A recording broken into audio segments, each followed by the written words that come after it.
Now, before we kind of, I think I want to now move this conversation towards the end to Gaurav, because Gaurav talks about mindfulness. And what we see is that in the digital economy that we live today, the monetization currency is distraction. So, on one hand, you know, organizations are making money by keeping people distracted. On the other hand, people are getting replaced by very intelligent, intuitive machines. Gaurav, what does the future of work looks like in this space? And I'd like Eric also to, to add on to this point of view. Gaurav, you please go Eric, you ahead want to go first. first because I know you've written several books on this topic. Sure. Well, one of the things I want to emphasize is that this data is really unlocking a huge amounts of value, but it's really important to combine it in different ways. In particular, one of the things that we've been seeing is combining it with human judgment and what we sometimes call intelligence augmentation, not just artificial intelligence. So there's a bit of a myth out there that AI is going to replace a lot of jobs and just do everything from end to end, and maybe someday and it is true in a few narrow applications that's happening. But the thing that's been working the best is combining AI with humans to where they each had their strengths and they each had their weaknesses, to get better insights. And it goes with what I said earlier about combining local data with global data. And by bringing these different perspectives together, you're just able to get a lot more insight that you would otherwise. Now, part of it that's tricky is managing some of the privacy and control, and all of that has to be done with judgment. So that's one of the things that I know that Infinite Analytics has been thinking about a lot, right? Built into the architecture right from the beginning. And I hope I see that as a model for more and more organizations going forward, is bringing a lot of data to bear, and then also the human judgment, and also maintaining the control over that locally, and with some level of privacy. If you can put all those things together, you get the benefits while avoiding the costs. Okay, thank you, Eric. Gaurav, please go Thank you, ahead. Eric. Yeah, I want to first, for like a couple of minutes, respond to some of the things that I've heard so far. Um, it- Technology has invaded every aspect of our lives. It's infiltrated into every industry, into every sector of the economy, every mind, every human out there. And so society is in flux, technology is in flux, and what that is doing is business itself is an emergent phenomenon. It's changing, forever changing in response to the needs of the society and the technology that's underpinning it. In this case, what does it mean? That's a question that company management has to think about. What does it mean? What does it mean to even be a bank? What is the sort of relationship I have with my customer, and how may we serve them?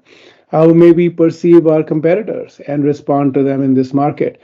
That need to make sense should drive the questioning. The old adage, I'm going to sort of modify it. If you don't know where you're going, any tool will take you there. If you're just going to stare at the data, it's not going to make sense. You have to first build an intuitive sense of where this emergent phenomenon is right now, then use the data to validate your hypothesis and then make decisions. The problem that I see, being in the tech space and the analytics space for all this while, is that we over index on data and data engineering and under index on sense making and decision making. And what that does is it creates this chaos where there's a lot of Brownian motion. You invest in the wrong things and then you invest in some other wrong things. If you just sit back and make sense of the world, you can make far more efficient decisions and use your data much better. So that's the one response I wanted to sort of add to the previous conversation. Now, to come to your question, technology, like I said, is disrupting every part of the industry. So I wrote a book about this with Oxford University Press a couple of years ago.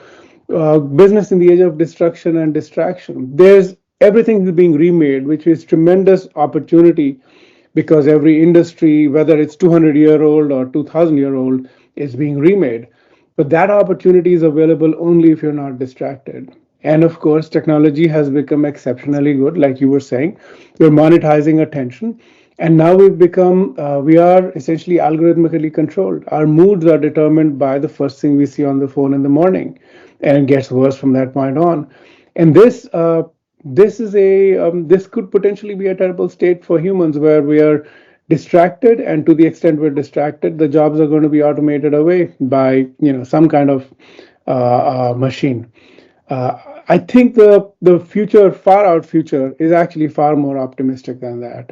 We no longer do heavy lifting. We need to travel distances. We have vehicles that take us there. We will no longer do heavy computation either, to be honest. We will do a lot of human to human connection. We will require a lot more intuition and insight, and we will have time to do things that are truly meaningful. The future, I think, is one where, if you go through these times in history where society produces excess, and at that time, in India, for example, many families would ask their firstborn sons to go to the ashram and learn to meditate and be with the guru. And this is how this happened at the time of the Buddha. This happened much later, several times, and I think that's likely to happen. It's one of the two choices. When there's a lot of excess capacity, you either go to war or you or you sit for peace. Yeah. I think that the overall the future is very optimistic. We will learn to take back our mind, attention, and energy. We will learn to connect with each other, with ourselves, and make sense of the world and thrive as a civilization. But it will take a lot of doing to get there.